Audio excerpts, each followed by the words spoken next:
اور ایک یہ تربیت ہے جو اہل ایمان کی محمد عربی نے کی تھی. 313 ہو کے جبل کی قوتوں کے خلاف کھڑے ہو گئے. جب عمیر نے جا کے رپورٹ دی نا ابو جہل کو کہ وہ تو 3 اونٹ کھا سکیں گے اور 300 سے کچھ کم اور کچھ زیادہ ان کی تعداد ہے، اس سے زیادہ نہیں ہے، میں خوب وادیاں دیکھ آیا ہوں، میں خوب ٹیلے دیکھ آیا ہوں. تو ابو جہل نے سنادید قریش کو بلا کر کہا عمیر کی رپورٹ سنو کتنی حوصلہ افزا ہے. صبح لڑائی کی نوبت نہیں آئے گی، صبح تو رسیاں کٹھی کرو اور جکڑ جکڑ کے مسلمانوں کو اونٹوں کی پشتوں پہ باندھ لیں گے اور پھر سین حرم میں جا کے کعبۃ اللہ کی دیواروں کے ساتھ باندھ دیں گے. لوگوں کو تماشا دکھایا کریں گے کہ یہ نیا دین لے کر آئے تھے اور یہ ان کا کیا حال ہے.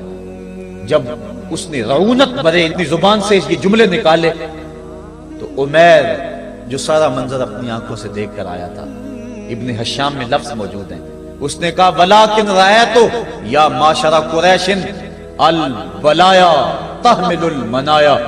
اے قریش کے سرداروں اتنے بھی تکبر میں نہ آؤ، میں اپنی ان آنکھوں سے دیکھ کر آیا ہوں کہ یثرب کی اونٹنیاں اپنی پشتوں پہ نری موتیں اٹھا کے لے آئی ہیں. ان کے بدن پہ چیتھڑے ہیں، ان کے پیٹ کمر سے لگے ہوئے ہیں، لیکن وہ زخمی سانپوں کی طرح پیچ و تاب کھا رہے ہیں. کل ان میں سے کوئی نہیں مرے گا جب تک تم میں سے ایک ایک کو لڑ نہیں جاتا. تم تو یہ کہتے ہو رسیاں کٹھی کرو، میرا مشورہ مانتے ہو تو رات کے اندھیرے میں بھاگ سکتے ہو تو بھاگ جاؤ. اس قوم سے لڑنا تمہارے بس کا روگ نہیں ہے جو مرنے کے لیے آئی ہے. اتنی بڑی قوت کو دیکھ کر ان کے سینے میں خوف پیدا نہیں ہوا، بلکہ آپ جانتے ہیں بدر کی تاریخ گواہ ہے کہ 2 گھوڑے تھے. ایک روایت میں صرف ایک گھوڑا تھا، 6 زرہیں تھی، 8 تلواریں تھیں، 70 اونٹ تھے، اور جن کے پاس تلواریں نہیں تھیں انہوں نے کھجوروں کے ڈنڈے توڑ لیے اور ہواؤں میں لہرانے شروع کر دیے. جب یہ ملکوتی قافلہ مدینے سے باہر نکل رہا تھا، دکانوں پہ یہودی عیسائی بیٹھے تھے. انہوں نے کہا مسلمانوں کس بل بوتے پہ جا رہے ہو، کس برتے پہ جا رہے ہو، کون سا آسرا ہے تمہارا، آلات حرب و ضرب تو تمہارے پاس موجود نہیں، اتنی بڑی قوت سے ٹکرانے جا رہے ہو جو کیل کانٹے سے اور اسلحے سے آلات حرب و ضرب سے لیس ہو کے آئی ہے، تم مقابلہ کیسے کر پاؤ گے، کس بل بوتے پہ جا رہے ہو. حضور کملی اوڑے ساتھ ساتھ چل رہے تھے. صحابہ نے اشارہ کر کے کہا نہ تیغ و تیر پر تکیا، نہ خنجر پر، نہ بالے پر، بھروسہ ہے تو اس سادی سی کالی کملی والے پر.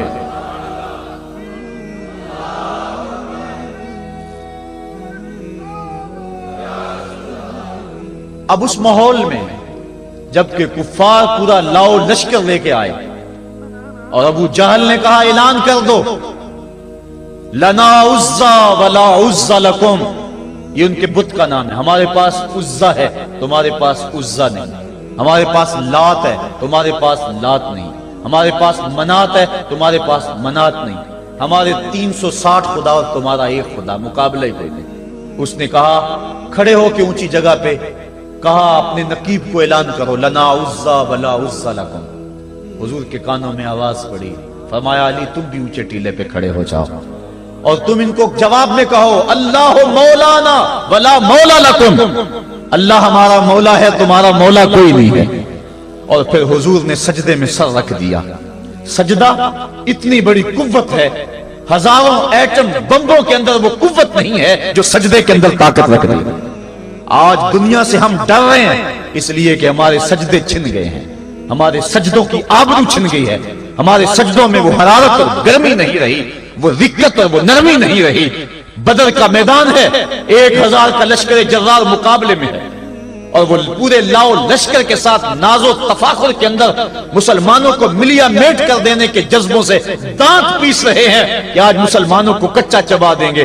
مسلمانوں کے ساتھ پاس صرف 8 تلواریں اور ان کے بطن میں کھانے کے لیے کچھ نہیں. جس کھجور کو چوس کے روزہ رکھتے ہیں اسی کھجور کو چوس کے روزہ افطار کرتے ہیں. یہ حالت مسلمانوں کی، بدن پہ چتھڑے لگے ہوئے کپڑے ہیں، عجیب حالت ہے. پھر کون سا آسرا تھا جو مسلمانوں کے کام آیا؟ مصطفیٰ کریم نے مسجد عریش میں سجدے میں پیشانی جھکا دی. حضرت ابو بکر صدیق رضی اللہ تعالیٰ عنہ فرماتے ہیں میں حضور کے ساتھ تھا، ساری رات مصطفیٰ روتے رہے، آنکھوں میں آنسو ہیں. حضور کی چادر سر انور سے سرک کے حضور کے کندھوں پہ آ جاتی، پھر کندھوں سے پشت پہ آ جاتی. میں اٹھا کے حضور علیہ السلام کے سر پہ رکھتا اور کہتا حضور بس کرو. حضور بار بار روتے اور اللہ کی بارگاہ میں سجدے میں سر ڈال کر التجائیں کرتے، لفظ کیا تھے محبوب کی زبان پہ، آج تک ایسی ناز والی دعا کسی نے نہیں کی ہے جی جیسی دعا مصطفیٰ جان رحمت نے کی۔ مصطفیٰ کریم سجدے میں سر رکھا ہے اور کیا کہا، اللہم ان تہلک ہذہ العصابہ لم تعبد فی الارض ابدا۔ میرے مالک میں نہیں کہتا کہ ان لوگوں کو بچا لے، دیکھ میری زندگی کی کمائی یہی 313 ہے جو میں تیری چوکھٹ پہ لے کے حاضر ہو گیا ہوں۔ میری زندگی کا کل اثاثہ، میری زندگی کا کل سرمایہ کوہ ابو قبیس پہ کیے گئے درسوں کا نتیجہ، عکاظ کی منڈی کے اندر دیے گئے درسوں کا نتیجہ، اور ذی المجال کے میلے میں تیرے دین کی تبلیغ کا نتیجہ، طائف کے بازاروں میں پتھر کھا کھا کے جو تبلیغ کی اس کا نتیجہ، رستے میں گڑے، رستے میں بچتے ہوئے کانٹے، اور مکے کے بازاروں میں میرے بدن کے اوپر پڑتی ہوئی اوجریاں، میں نے پھر بھی تیرا کلمہ بلند کیا۔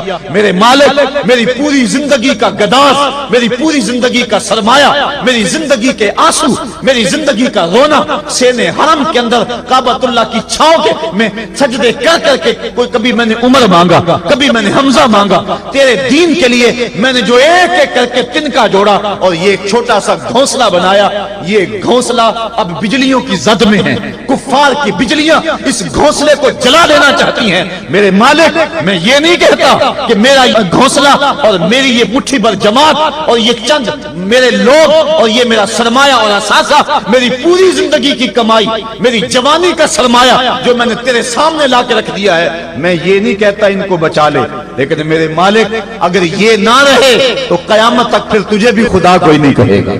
ان تہلک ہذہ العصابہ لم تعبد فی الارض ابدا، اگر یہ نہ رہے تو قیامت تک تیرے نام کے ڈنکے بجانے والے بھی دنیا پہ نہیں ہوں گے۔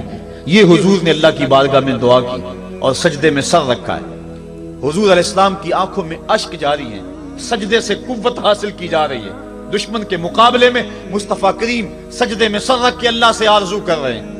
حضرت سیدنا صدیق اکبر فرماتے ہیں، اچانک حضور نے سر اٹھایا، میں خوش ہو گیا کہ حضور کے چہرے پہ مسکراہٹ تھی۔ حضور مسکراتے ہوئے فرمایا، ابشر یا ابا بکر ھذا جبریل آخذ بعنان فرسہ، ابو بکر بشارت ہو، وہ جبریل اللہ کی مدد لے کر آ گئے۔ تو یہ سجدے تھے جن سجدوں نے ظالم اور جابر قوتوں کا منہ توڑ کے رکھ دیا۔ حضرت علی المرتضی روایت کرتے ہیں رضی اللہ تعالیٰ عنہ، فرماتے ہیں میں نے ہاتھ میں تلوار تھامی اور میدان میں کود پڑا، میں نے کئی کافروں کو واصل جہنم کیا، پھر پلٹ کے دیکھا کہ میں حضور کی زیارت کر لوں، لیکن مجھے حضور نظر نہ آئے۔ میں نے ڈھونڈا تو ایک سمت حضور نے پیشانی سجدے میں رکھی ہوئی تھی اور زبان پہ لفظ تھے، یا حیو یا قیوم، یا حیو یا قیوم۔ حضور یہ پڑھتے جا رہے تھے، یا حیو یا قیوم کا وظیفہ پڑھتے جا رہے تھے اور سجدے میں پیشانی تھی حضور کی۔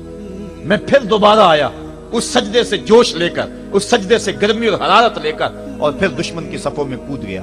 میں نے ایک کافر کو واصل جہنم کیا، پھر زیارت کے لیے واپس آیا، دیکھا تو پھر سجدے میں حضور نے سر رکھا ہوا ہے اور یہی کہہ رہے ہیں، یا حیو یا قیوم، یا حیو یا قیوم، یا حیو یا قیوم برحمتک استغیث۔ یہ جملے حضور کی زبان پہ ہیں اور سجدے میں حضور کی پیشانی۔ میں پھر گیا، پھر آیا، کئی بار ایسا ہوا میں کافر کو قتل کرتا، پھر آتا حضور کو سجدے میں دیکھتا۔ فرمایا پھر حضور نے تلوار تھامی اور مصطفیٰ کریم میدان جنگ میں کود پڑے۔ لوگ بڑھ چڑھ کے دشمنوں پہ حملہ کرتے تھے، لیکن جو سب سے آگے کافروں کی صفوں میں کود کے حملہ کر رہا تھا وہ آمنہ کا لال محمد مصطفیٰ صلی اللہ علیہ وسلم۔ تو سجدے سے وہ قوت ملتی ہے، سجدے سے وہ نور اور روشنی ملتی ہے کہ پورے زمانے میں اجالا کیا جا سکتا ہے۔ آج 56-57 اسلامی ملک دنیا کے سامنے رسوا ہو رہے ہیں اور دنیا کے سامنے سجدہ ریز ہیں، اس لیے کہ وہ ایک خدا کے سامنے سجدہ کرنا بھول گئے ہیں۔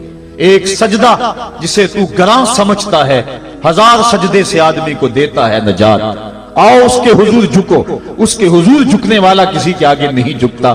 سجدہ اس کو قوت دیتا ہے، تو راز کن فکاں ہے، اپنی آنکھوں پر عیاں ہو جا، خودی کا راز نہ ہو جا، خدا کا ترجمہ ہو جا، خودی میں ڈوب جا غافل، یہ سر زندگانی ہے، نکل کر حلقہ شام و سحر سے جاویداں ہو جا، گزر جا بن کے سیلے تندرو کوہ بیاباں سے، گلستان راہ میں آئے تو جوئے نغمہ خواں ہو جا۔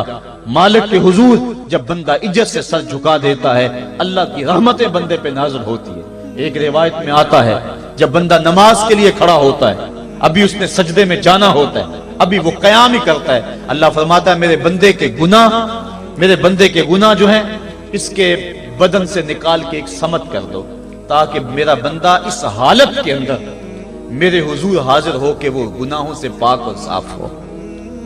حضرت نبی رحمت صلی اللہ علیہ وآلہ وسلم فرماتے ہیں کہ پھر اس کے سارے گناہ اس کے بدن سے اتار کے ایک سمت رکھ دی جاتے ہیں، اور بندہ مصلی پہ سبحان ربی العالی کے نغمے الاپتا ہے، رکوع کرتا ہے، سجدے کرتا ہے، جب سلام پھیر کے نماز ختم کر کے دعا کر کے جانے لگتا ہے تو فرشتے عرض کرتے ہیں مالک یہ جو گناہ اتار کے ایک سائیڈ پہ رکھے تھے یہ دوبارہ اس کو دے دیں؟ اللہ فرماتا ہے جس کی جھولی سے گناہ نکال لیے تھے دوبارہ اس کی جھولی میں نہیں ڈالیں۔ اللہ اکبر۔ اور ایک روایت کے لفظ ہیں کہ جب بندہ نماز کے لیے کھڑا ہوتا ہے اس کے کندھوں کے اوپر سارے گناہ آ جاتے ہیں اور اس کے سر پہ اوپر گناہ آ جاتے ہیں، جب رکوع میں جاتا ہے تو کندھوں والے گناہ گر جاتے ہیں، اور جب بندہ سجدے میں سر رکھتا ہے تو اللہ تعالیٰ اس کے سارے گناہوں کو ختم کر دیتا ہے اور وہ بالکل پاک ہو جاتا ہے۔ حضرت سلیمان فارسی ایک دن ایک درخت کے نیچے کھڑے تھے، آپ نے درخت کی شاخ کو پکڑ کے جنبش دی، حرکت دی، موسم خزاں تھا، درخت کی شاخ کے سارے زرد پتے گر گئے۔ ایک صحابی پاس کھڑے تھے، انہیں پوچھنے لگے عثمان تو نے مجھے پوچھا نہیں کہ میں نے درخت کی شاخ کو یوں ہلایا کیوں ہے؟ انہوں نے کہا اچھا پھر آپ بتا دیں کہ آپ نے درخت کی شاخ کو یوں کیوں ہلایا ہے؟ کہا سنو پھر ایک دن میں اور چند صحابہ حضور کے ساتھ جا رہے تھے، رستے میں ایک درخت آیا، اس کے نیچے حضور کھڑے ہوئے، حضور نے اس طرح درخت کی شاخ کو پکڑ کے ہلایا، یوں پتے جھڑ گئے، ہم اس منظر کو دیکھتے رہے۔ حضور علیہ السلام نے فرمایا سلمان فارسی تو نے مجھے پوچھا نہیں کہ میں نے اس درخت کی شاخ کو یوں کیوں ہلایا ہے؟ تو میں نے عرض کی حضور آپ بتا دیں کہ آپ نے کیوں ہلایا ہے؟ فرمایا سلمان جس طرح اس درخت کی شاخ کو ہلایا گیا اور سارے پتے جھڑ گئے، جب کوئی بندہ سجدے میں سر رکھتا ہے نماز پڑھتا ہے اس کے سارے گناہ دھل جاتے ہیں اور وہ پاک اور صاف ہو جاتا ہے۔ ایک دن فرمایا صحابہ اگر کوئی بندہ اس کے گھر کے سامنے سے نہر گزرتی ہو اور وہ دن میں 5 مرتبہ اس نہر کے اندر غسل کرے تو بتاؤ اس کے بدن کے اوپر کوئی میل کچیل رہ جائے گا؟ عرض کی نہیں۔ فرمایا اس طرح جو 5 نمازیں پڑھتا ہے اس کے بدن کے اوپر گناہوں کا میل نہیں رہتا۔ فرمایا الصلاۃ معراج المومنین، نماز مومنوں کا معراج ہے۔ عماد الدین الصلاۃ، نماز دین کا ستون ہے۔ حبب الی من دنیاکم ثلاث الطیب والنساء وجعلت قرۃ عینی فی الصلاۃ، مجھے تمہاری دنیا سے صرف 3 چیزیں پسند ہیں، خوشبو، منکوحہ بیویاں، اور میری آنکھوں کی ٹھنڈک نماز میں رکھی ہے۔ اور حضور نے یہ بھی ارشاد فرمایا من ترک الصلاۃ متعمدا فقد کفر، جس نے جان بوجھ کے نماز چھوڑی گویا اس نے کفر ہی تو کیا، یعنی کافروں والا کام کیا۔ حضرت امام فخر الدین رازی نے تفسیر کبیر میں لکھا حافظوا علی الصلوات والصلاۃ الوسطی، اس آیت کریمہ کے تحت ایک عورت مدینے کی گلیوں میں چیخ رہی ہے اور کہنے لگی مجھے حضور کے در کا پتہ بتاؤ۔ حضور کی چوکھٹ کا پتہ بتلایا گیا، وہ حاضر ہوئی۔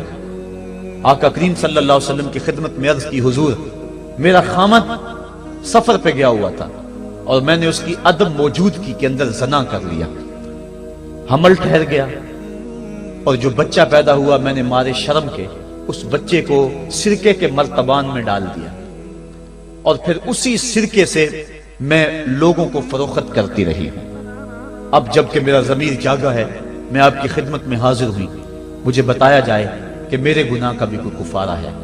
حضور نے ارشاد فرمایا جو تو نے زنا کیا ہے اس کی سزا رجم ہے چونکہ تو شادی شدہ ہے، اور جو تو نے بچے کو قتل کیا ہے قتل کی سزا قتل ہے، اور جو تو نے سرکہ بیچا ہے فقد ارتکبت کبیرہ، تو نے کبیرہ گناہ کیا ہے، اس کی سزا تو قیامت کے دن پائے گی۔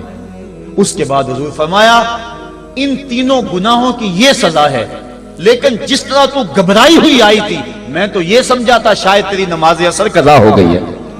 اب آپ اندازہ کریں کہ نماز کی اہمیت کیا ہے اور ہم اس باب میں کتنی سستی کرتے ہیں۔ کسی سے پوچھا جائے نا آؤ نماز پڑھنے چلے، وہ کہتے ہیں بس یار میرے کپڑے پلید ہیں، کپڑے میرے پاک نہیں ہیں۔ تیرے کپڑے کیسے پاک رہ سکتے ہیں؟ تو اللہ کے حضور جھکنا نہیں جانتا، تیرے کپڑے بھی پلید ہے، تیرا دل بھی پلید ہے، تو اس کے حضور جھک کے تو دیکھ، تن بھی ستھرا کر دے گا، تیری روح کو بھی پاکی دے دے گا، تیرے قلب کو بھی طہارت بخش دے گا۔